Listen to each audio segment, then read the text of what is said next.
Joseph Smith told of the inhabitants of the moon as being about 6 foot tall, dressed like Quakers, and living to be about 1,000 years old.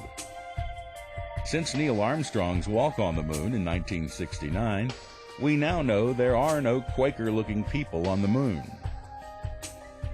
Later, Brigham Young further expanded on Joseph Smith's idea by stating the sun was inhabited.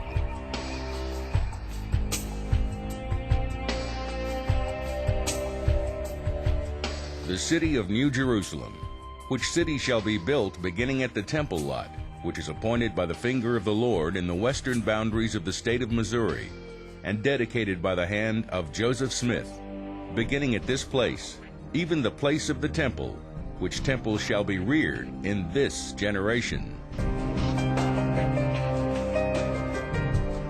Verily, thus saith the Lord, it is wisdom in my servant David W. Patton, that he settle up all his business as soon as he possibly can, and make a disposition of his merchandise, that he may perform a mission unto me next spring in company with others, even 12, including himself, to testify of my name and bear glad tidings unto the world.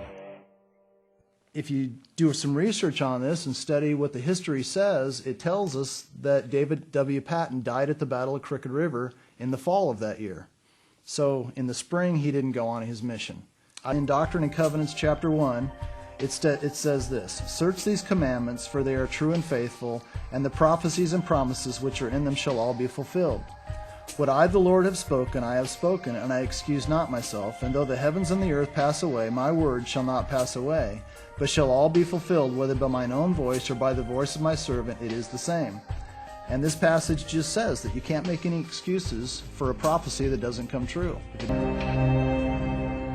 The biblical requirement for God's prophets is 100% accuracy. Deuteronomy 18:21 through 22 states, you may say in your heart, how will we know the word which the Lord has not spoken? When a prophet speaks in the name of the Lord, if the thing does not come about or come true, that is the thing which the Lord has not spoken. Here God tells his people how to discern deception by someone claiming to be a prophet. If even one prophecy does not come true, he is considered a false prophet. Joseph even prophesied the coming of the Lord, which according to Jesus is impossible. But of that day and hour no one knows, not even the angels of heaven, but my Father only. Even so, this is what Oliver Cowdery recorded in 1835. President Smith then stated that the meeting had been called because God had commanded it, and it was made known to him by vision and by the Holy Spirit. It was the will of God that they should be ordained to the ministry and go forth to prune the vineyard for the last time, for the coming of the Lord, which was nigh, even 56 years should wind up the scene. The 56th year passed in 1891. Remember, it only takes one false prophecy for a man to be a false prophet.